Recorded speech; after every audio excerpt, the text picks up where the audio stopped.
Hello दोस्तों, आज मैं आप लोगों को देखिए आरआरबी ग्रुप डी के प्रीवियस ईयर पेपर बताने वाला हूँ। इसमें मैंने आज आप लोगों को देखिए मैथ का पोर्शन बताऊँगा। इसमें मैंने आप लोगों को देखिए कहाँ तक प्रश्न करा दिया, लमसम 21 नंबर प्रश्न तक देखिए हो चुके थे। इसके आगे देखिए चलते हैं मैथ के पर प्रश्न और कहाँ पे हैं। देखिए नंबर प्रश्न मैथ का दिया है, उस संख्या का चयन करें जो निम्नलिखित श्रेणी में प्रश्नवाचक चिन्ह यानी क्वेश्चन मार्क के स्थान पर आएगी। देखिए 12 इनके देखिए बीच का अंतर निकाल लेते हैं, क्योंकि इनके बीच का अंतर में ज़्यादा गैप नहीं है। ठीक है, ज़्यादा गैप होता तो हम गुणा वाला सिस्टम लगाते, लेकिन इसमें देखिए 12 के बाद 14, 14 के बाद में 20, इस तरह गैप देखिए कम है तो हम गैप वाला सिस्टम लगाएंगे। देखिए 12, 14, 20, 34 और 60 क्वेश्चन मार्क। तो देखिए इन दोनों के बीच में अंतर कितने का है? 2 का है। इन दोनों के बीच में अंतर कितने का है? 6 का है। इनके बीच में अंतर 14 का है। इनके बीच में अंतर देखिए हमारा है 26 का। अब देखिए कोई सीरीज कितना पता चल रही है? 2, 6, 14 कोई सिस्टम नहीं लग रहा है। इसके बीच का देखिए अंतर इसमें 4 का है। इन दोनों के बीच में अंतर देखिए 8 का है। इन दोनों के बीच में अंतर 12 का है। ये देखिए सीरीज पता चल रहा है, 4 दूनी 8, 3 12, इस तरीके देखिए सीरीज पता चल रही है। तो ये वाली सीरीज वाला क्रम चल रहा है। ठीक है, देखिए 4, 4 के बाद में आ गया 4 दूनी 8। ठीक है, 4 3 12। अब इसके बाद क्या आना चाहिए? 4 चक्कू 16। तो यानी कि 26 और इसके आगे वाली जो संख्या होगी उसमें के बीच में अंतर होगा 16। 26 में 16 जोड़ देंगे तो कितने हो जाएंगे? 42। ठीक है, तो 26 और 42 के बीच के अंतर कितने का हो गया? 16 का। ठीक है, यानी कि ये 34 और 60 के बीच का अंतर 26 था, इसी बटा 60 और इसके आगे वाली संख्या के बीच में अंतर 42 का होगा। तो 60 में देखिए 42 जोड़ेंगे तो 102 हो जाएंगे। तो यानी कि 60 और 102 के बीच में अंतर 42 का हो गया। तो हमारी संख्या क्या हो जाएगी अगली? 102। 102 हमारा चौथे वाला ऑप्शन में दिया, चौथा वाला ऑप्शन हमारा सही हो जाए। देखिए मैंने बहुत सरल तरीके से समझाने का प्रयास किया है। अगर फिर भी कोई डाउट है तो आप लोग मुझे कमेंट कर सकते हैं। ठीक है, अब देखिए 28 नंबर प्रश्न देखिए, दिए गए समीकरण में किन्हीं दो संख्याओं के स्थान पर परस्पर बदल देने पर समीकरण संतुलित हो जाएगा। ठीक है, तो देखिए इस तरीके प्रश्नों को आप इस तरीके से करिए। देखिए जो भाग वाले चिन्ह हो जाए, जैसे मान लिया यहाँ पे देखिए 25 को 5 से भाग दे रहे हैं, तो देखिए 24 यहाँ पे अगर रख दिया, 25 की जगह 24 रख दिया तो 5 से भाग 24 चला जाएगा? नहीं जाएगा। तो यानी कि पहला वाला हमारा विकल्प नहीं होगा। ठीक है, तो पहला वाला हमारा तो देखिए चेंज करने से कोई सिस्टम नहीं बनेगा। ठीक है, अब यहाँ 25 की जगह देखिए 24 रख दिया, फिर भी सिस्टम नहीं, 11 से माइनस तो हो जाएगा, लेकिन यहाँ 5 से देखिए 24 को भाग नहीं जाए, तो पहला वाला नहीं। अब दूसरा वाला ऑप्शन रख के देखते हैं। देखिए 25 भाग 5 गुणा 2 प्लस 25 माइनस 11 बराबर 24। अब दूसरा वाला ऑप्शन रखते हैं। दूसरे वाले में 11 24 का अंतर देखिए, ये तो बिल्कुल इसी तरीके लिखा रहा, गुणा 2। अब 25 की प्लस 25, अब इन्होंने क्या है 11 की जगह 24 रख दिया, तो 11 की जगह 24 रख दिया। अब 24 की जगह 11। देखिए 25 से 5 से 25 को भाग देंगे तो 5 गुणा 2 है। अब 25 में से 24 चले जाएँ, बचेगा 1 बराबर 11। 5 दूनी 10 और 1 11, यानी कि 11 यहाँ पे आ जाए, 11 ही लाना था। तो हमारा देखिए दूसरा वाला ऑप्शन सही हो जाए। देखिए प्रश्न बहुत सरल होते हैं। प्रश्न में देखिए आपने देखा दोनों प्रश्नों में कुछ नहीं था। यह पुराना पेपर है, तो आप समझिए इस प्रकार के प्रश्न आपके एसएससी वो आरआरबी ग्रुप डी में पूछे हुए हैं। तो टेक्नीशियन में इसी प्रकार के आते हैं, एलपी में इसी प्रकार के आते हैं। ठीक है, तो आप वीडियो को देखिए, वीडियो को थोड़ा सा माइंड खोल के समझिए कि किस प्रकार से प्रश्नों को हल किया जा रहा है। ठीक है, आपको वहाँ पे थोड़ी कैलकुलेशन तेज रखनी होगी, जिससे आप लोगों के प्रश्न जल्दी से जल्दी होते चलें, क्योंकि वक्त वहाँ पे कम होता है। ठीक है, अब वीडियो को जरूर लाइक कीजिए, अपने दोस्तों के साथ में शेयर कीजिए। आपके कमेंट हमारे लिए मोटिवेशन का कार्य करते हैं, तो कमेंट जरूर कीजिए। ठीक है, जिससे मुझे पता तो चलता रहे कि वीडियो हमारी किसी के काम आ रही है कि नहीं आ रही है। ठीक है, या कहाँ पे कोई समस्या लग रही है तो आप लोग मुझे कमेंट कीजिए, या वीडियो में कहीं पे कोई चेंजेस करने हैं तो आप लोग मुझे कमेंट कीजिएगा। ठीक है, तो मैं उस चीज़ को आगे बदलाव करने की कोशिश करूँगा। ठीक है, देखिए 29 नंबर प्रश्न भी बहुत सरल प्रश्न दिया। अरुण ने 10 जयंती से 10% वार्षिक चक्रवृद्धि ब्याज की दर पर 9,000 की राशि उधार ली। जहां ब्याज की गणना वार्षिक चक्रवृद्धि आधार पर की जाती है। 2 वर्ष बाद अरुण द्वारा पूर्ण बकाये का भुगतान करने हेतु चुकाई गई कुल राशि ज्ञात कीजिए। देखिए बहुत अच्छा प्रश्न है। अब कुछ नहीं प्रश्न में, सिर्फ खाली समझिए चक्रवृद्धि ब्याज का आपको मेथड पता होगा तो आपको कुछ नहीं करना। 9,000 रुपये लिए थे, 1 वर्ष का कितना हो जाएगा? आप जानते हैं 1 वर्ष का हो जाएगा 10% निकालना है, 100 से भाग दे, 0 से 0 कट गया, ठीक है, 90 को 10 से गुणा करते हैं, 900 रुपये आया एक साल का, 900 रुपये, 9,000 रुपये आया एक साल का। अब आप जानते हैं चक्रवृद्धि ब्याज चल रहा है, तो चक्रवृद्धि ब्याज में क्या होता है, जो 9,000 तो थे अब उसमें जो एक साल का लग गया ब्याज वह जुड़ जाएगा। ठीक है, तो ये हो गया 9900। अब अगले साल 9900 पे ब्याज लगेगा। 2 साल का है, एक साल का तो मान लिया 900 रुपये था, 900 रुपये आया, तो वह इसमें 9,000 जो मूलधन राशि थी जो ली थी उसमें जुड़ के 9900 पे अब 10% लगेगा। ठीक है, उसमें ब्याज के ऊपर ब्याज लगेगा, जो ब्याज था और जो मूलधन था दोनों जुड़ के उसके ऊपर ब्याज लगेगा। अब 10% इसके ऊपर लगा दिया। ठीक है, चाहे 110 से अब आप कर लीजिए गुणा, तो आपका सीधे सीधे पूरा मान निकल आएगा, लेकिन मैं आपको ब्याज निकाल के दिखाई दे रहा हूँ। ठीक है, देखिए 0 से 0 कट गया। ठीक है, अब 99 की 10 से गुणा हो तो 990 रुपये आया। अगले साल ब्याज कितना आएगा, 990 रुपये। तो ये हमारा देखिए 9,000 तो था ही था, और 900 रुपये एक साल का बना, और अगले साल 990 रुपये। ठीक है, ये दोनों ब्याज हो गए, इन सबको जोड़ लिया तो 0 0, 9 के 9 उतार लिए, 9 9 18 के 8 हासिल लगा, एक 9 और एक 10, यानी कि 10,890 हमारा किस ऑप्शन में, तीसरे वाले ऑप्शन में दिया, तीसरा वाला ऑप्शन हमारा सही हो जाएगा। या ठीक है, अब एक और मेथड है इस तरीके, देखिए 9900 था, 9900 था, अब इस पे सीधे सीधे हमने 110 से गुणा कर लें, 10% निकालना, 110 से गुणा करते हैं, 100 से भाग करते हैं, तो इसका सीधे सीधे पूरी राशि निकल आएगी। देखिए ये दोनों से 0 0 कट गए यहाँ पे। अब देखिए 11 के 99 से गुणा करें, 11 नीम 99 के 11 नीम 99, 99 के 9 हासिल लगे 9, 11 नीम 99, अब 9 99 9 108। ठीक है, अब ये वाला 0 था, ये 0 0, 10,890 इस तरीके से भी आ गया, तो हमारा तीसरा वाला ऑप्शन सही हो जाएगा। ठीक है, चाहे जिस तरीके से आप कर लीजिए। ठीक है, कैलकुलेशन के लिए देखिए 30 नंबर प्रश्न भी बहुत सरल दिया, लेकिन आप लोग इस तरीके देखिए, बहुत से बच्चे देखते हैं इस तरीके कैलकुलेशन को तो छोड़ दें, वो कहते हैं इसमें यार बहुत समय लगेगा, हटाओ, लेकिन इसमें कुछ नहीं वक्त कर लगाना है, सब काटने पीटने पे होता है। ठीक है, सब काट पीट देंगे। देखिए 5 की पावर 3 गुणा 27 गुणा 10 की पावर 3। ठीक है बेटे, 5 की पावर 6 गुणा 3 की पावर 2 गुणा 4।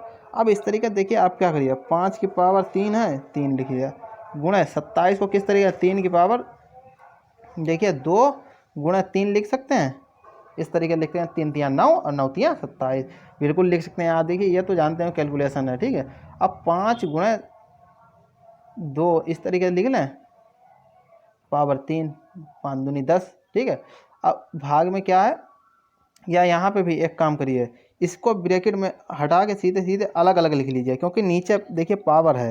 ठीक है, अब देखिए इसकी 2 की पावर भी 3 हो गई, और 5 की पावर भी 3 हो गई। ठीक है, अब यहाँ पे क्या, 5 की पावर 6 गुणा 3 की पावर 2, और यहाँ पे 4 को लिख सकते हैं 2 की पावर 2, इस तरीके लिख सकते हैं बिल्कुल। 5 की पावर 6, यह 5 की पावर 3 और 5 की पावर 3, तो ऊपर भी 5 की पावर 6 हो गई, नीचे भी 5 की पावर 6, तो दोनों कट जाएंगी।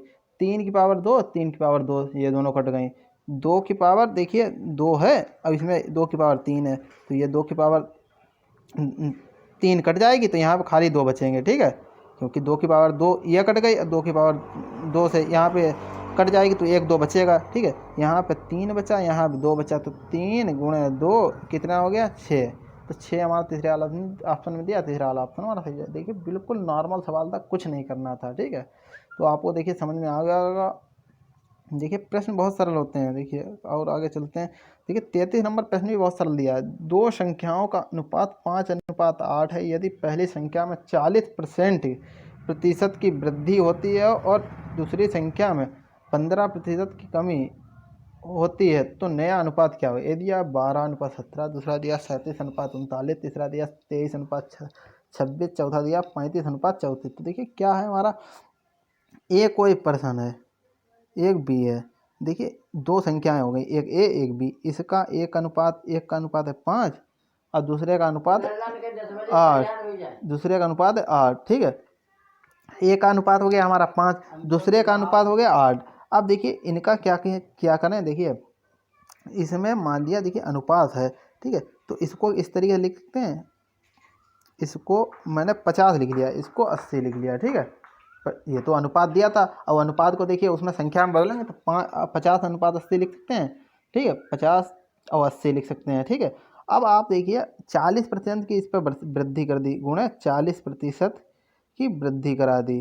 ठीक है, 40% की वृद्धि करा दी। तो 0 से 0 कट गए, 14 पंजे 70, यानी कि अगली कितने हो जाएंगे 70, अगली संख्या हो जाएगी 70।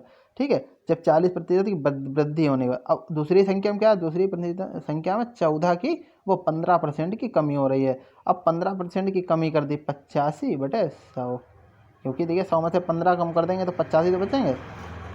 0 से 0 कट गया, और यहाँ पे 5 दूनी 10 और 17 पंजे 85, 2 चक्कू 8, तो 17 चक्कू 68, यहाँ पे आ जाएगा 68। तो 70:68 आया, 70:68। अब 2 से काट लें तो 35, अब यहाँ ये भी 2 से कट जाएंगे तो 34, 35:34 किस ऑप्शन में दिया, चौथे वाला में दिया, चौथा वाला ऑप्शन हमारा सही हो जाएगा।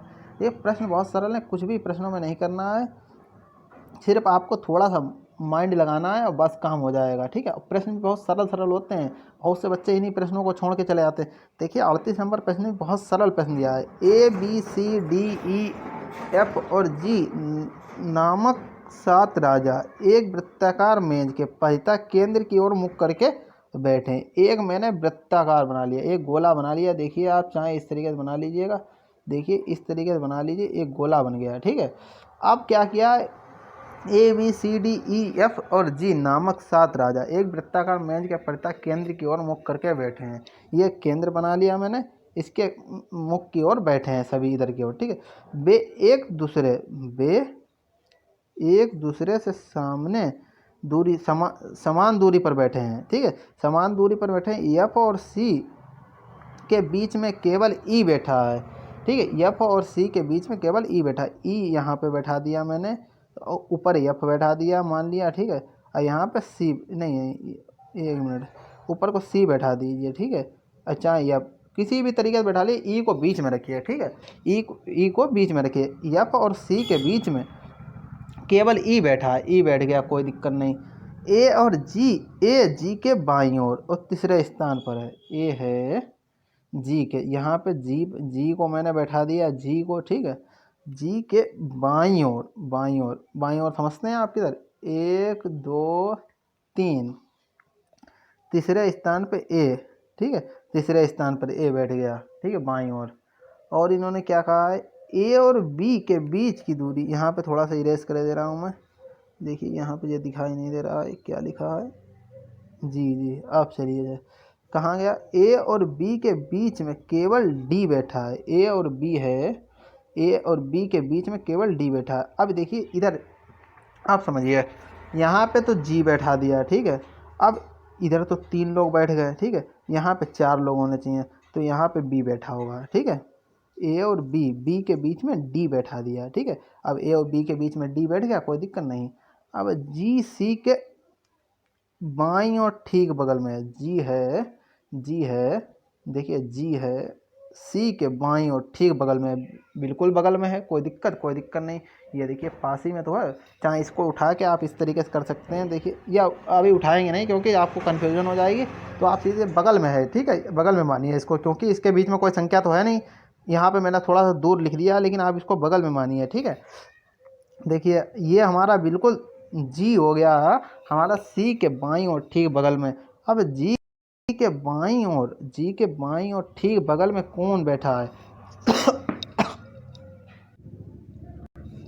देखिए अब कि इन्होंने क्या है, G के बाईं और ठीक बगल में कौन सा राजा बैठा है। देखिए G के ठीक बगल में बाईं और कौन बैठा है, B बैठा है, तो B वाला ऑप्शन हमारा सही जाए। चाहे आप देखिए, मैं एक और चित्र बना के देखिए, बिल्कुल इसी तरीके से बताया दे रहा हूँ। देखिए ये मैंने गोला बना लिया है।